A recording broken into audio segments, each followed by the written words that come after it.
back. Well, you know, the #1 New Year's resolution every year is to do what? Lose weight, right? 38% of Americans vow to stick to the latest diet craze, but will they? Our next guest, author of Why Diets Are Failing Us, explains exactly why most diets don't work. Please welcome Peter Greenlaw. Hi, Peter. Happy New Year. Happy New Year. All right. Okay, so I have been dying to get you in this seat to ask you, why do you think diets don't work? Well, they don't. I mean, according to the NIH, 98% of all diets fail. You got a $50 billion industry that fails 98% of the time. What a great business, right? But the basic reason is that the whole concept of dieting, which is based on reducing calories, is the most illogical thing that ever existed. What no one has ever talked about is the nutritional density of the calorie. So instead of counting calories, we should be making every calorie count. And what happens when you go on a diet and you lower calories, the thing that we're not taking into account is we're also lowering the nutritional density. We're starving ourselves to death when we go on a diet. The body goes into starvation mode and it stores fat. The exact opposite of what you want. Even if you're eating, because I'm on a diet right now, and I'm reducing my calories, but I'm eating salads and vegetables and proteins. Like, let me know how that turns out. Okay, let's take a bowl of spinach. Well, so far so good. I'm down. Watch this. A bowl of spinach, 1952, UCLA did a study that in order to equal the nutrition of one bowl of spinach from 1952, today you've got to eat 42 bowls of spinach. Why? Because the nutrition in our soil has been destroyed by herbicides and pesticides and over-farming. I mean, 1930, we produced about 40 bushels to the acre. Now we're doing 200 bushels to the acre. Okay. And what's happening is the soil is so broken down that the plants aren't absorbing any nutrients. You notice I'm holding an orange here, okay? Yeah. Your grandmother could have eaten this orange. Today, all of us, and I love oranges, have to eat 9 oranges to equal the nutrition that our grandparents got from 1 orange. An apple from 1976, they estimate today you got to eat between 6 and 12 apples to equal the nutrition of 1 apple. So by you reducing your calories, you're putting your body in a state of starvation. Wow. That's why people overeat so much. What about organic farming? Does that change at all? 202 studies last year, USA Today, proved that organic nutritionally is no different than regular food. Less pesticides and herbicides, but absolutely no difference. So the very thing that you're doing, and you may lose some weight, the one thing you're losing for sure is muscle mass. Because in But even if I'm in the gym building muscle? You're not building muscle. And I'm drinking protein right afterwards? You don't have the nutrients, okay? And the thing is that in all these diets, the thing that the doctors warn against, and I'm on board, don't lose more than a pound a week on a diet because you're losing lean muscle mass. The idea is to infuse the body with massive amounts of nutrients in the fewest calories possible. Okay, be specific on what nutrients are. How do we get them? Okay, well, the thing that we're missing the most are basically a huge component of the periodic table, which makes up nature, okay? So you've all heard of iron and calcium and magnesium, but there's these trace elements, things like gold and silver and copper and zinc and molybdenum and boron and beryllium and even arsenic in tiny, tiny quantities that the human body needs in order to perform its functions. Well, we've destroyed those in the soils. As a matter of fact, a report to the U.S. Senate said 99% of the American people are deficient in these minerals, and any one of those can result in disease. And that report was done in 1936. So how do we get them then? Well, you have to go and find sources of these minerals. You need about 70, and the best organic you're getting 10 to 12.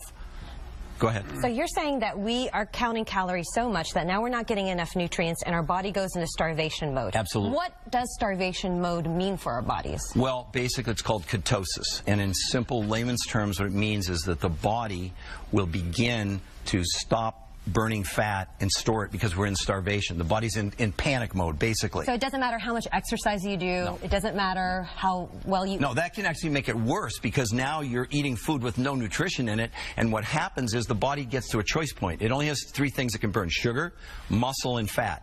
So what happens when you get in this depleted state, and that's why the doctors say don't lose more than a pound a week on a diet, because now you're going to begin to burn muscle mass, okay? Okay, so what do you say to those people? Okay, like, G, I'm just going to use it for an example. She's lost a lot of weight by just cutting her calories and exercising. It's worked. Well, let me just say this to you. The biggest factor in all of this is toxins. Toxins in the water, air, food, carpet, shampoos, whatever. As we're ingesting these toxins, what the body's doing, even for someone like yourself that's really in great shape, I work with some of the top trainers in the world, and when they take MRIs of these people that are in incredible shape around the brain, the kidney, the liver, the pancreas, we see this white halo of this toxic fat. It's called the body's toxic burden. No amount of exercise or diet gets rid of them. And the American Society of Endocrinologists named these fat cells because what the body's doing, the immune system can't deal with toxins. It takes the toxin, stuffs it in a fat cell. No amount of sit-ups, exercise, whatever will get rid of what's going on basically around your liver, etc. The body's trying to protect itself by encapsulating the toxin in fat cells. So any diet you're on, you're not losing any toxins. You could run from here to Gary even on a day like this. So you can lose weight, but you're not losing the toxins? Absolutely not. I think the thing that really worries me is I've spent a great deal of time and effort and money to eat healthy and to eat organic and to eat grass-fed and try to eat local, but you're saying that doesn't really help. Food will never be enough again, period.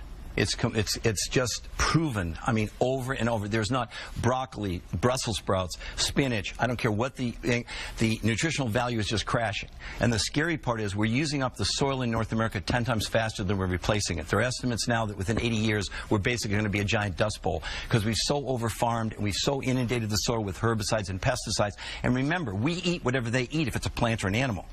That's what you have to guard against. And that's what, nobody's talking about this. Like, lower calories, get rid of your carbs. Okay, that's cool. I love exercise. It's great. But it won't get rid of toxins. How do we get rid of the toxins? Oh, okay. Well, we're going to talk about that in the next segment. All right, let's do that. That's a good team, because I'm hoping that there's a better ending to this, Peter, right now. This is very difficult. This is frustrating. I'm not happy with what you're saying. Yeah, so I got a whole bunch more to say. That's right. Peter's going to give us some answers after the break. We'll be right back.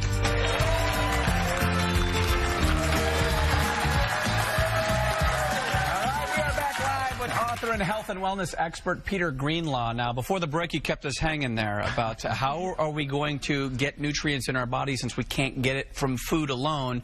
You said the body needs about 70 minerals, and you're only getting 10 of those from food. So how can we make up the difference? Well, there are sources that you can get them from, okay? There was a discovery made about 35 years ago, this huge open field deposit in Nevada, which had all the minerals. And you can go to a health food store and you can buy mineral supplements. As a matter of fact, most people don't understand. If you take vitamins and you don't take minerals, the only thing you're paying for is expensive urine.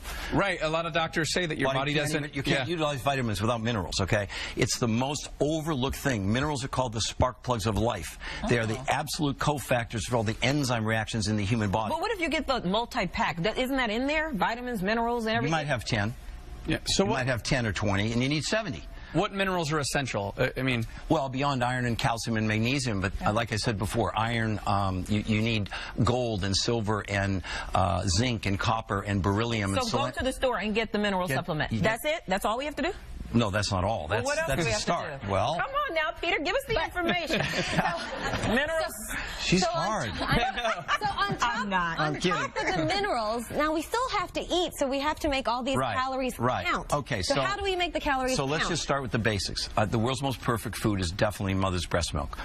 Mother's breast milk is comprised 60% whey protein, 40% milk protein, okay? The finest protein in the world comes from New Zealand, where they use no herbicides, no pesticides. They're only grass-fed. They don't inject them with antibiotics, and they don't use pasteurization. And they don't do any of that anywhere here in the U.S.? It'd be very hard to find it. Right. We use pasteurization by law. We have to pasteurize, but the problem in pasteurization is you destroy the very thing in the protein you want, the amino acids, which are the building blocks of life, okay? Also in whey protein, it's very high in an amino acid called cysteine, which allows the body to make what I call toxin hunters that are capable of pulling these toxins apart and making them harmless so they can pass out the kidney and the liver. So this New Zealand whey protein is critical, but even the New Zealand protein lacks the minerals. So you still would add the minerals. In my book, I give you the recipe of what to do. But do we have to use the New Zealand whey protein? If I have some whey protein in my cabinet at home, can I use that whey protein? It would probably be undenatured whey protein. And when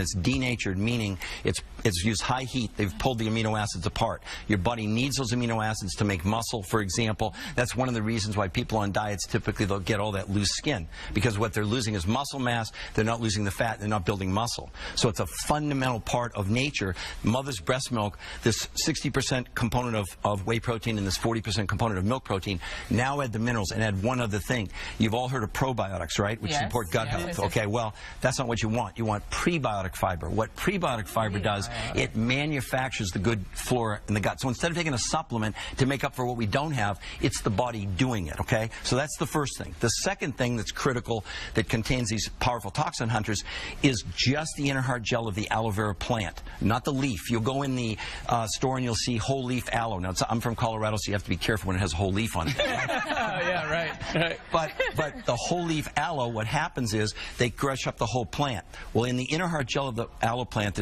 technically it's called a polysaccharide, which is a toxin hunter capable of pulling the toxin apart. Okay, so what happens is when you grind up the whole plant, there's an enzyme in there that destroys the polysaccharides. Other than that, it's great stuff. So you need just the inner heart gel of the aloe plant, which is produced with what's called a high filtration process that doesn't destroy it. Okay, then you add the minerals also to the aloe vera drink.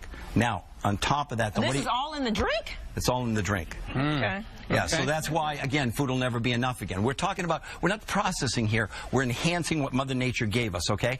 What we're doing is giving back to food what was there 100 million years ago. Let me give you a new definition of food. Although it contains fats, carbs, and proteins, food's job is to carry genetic information to our genes.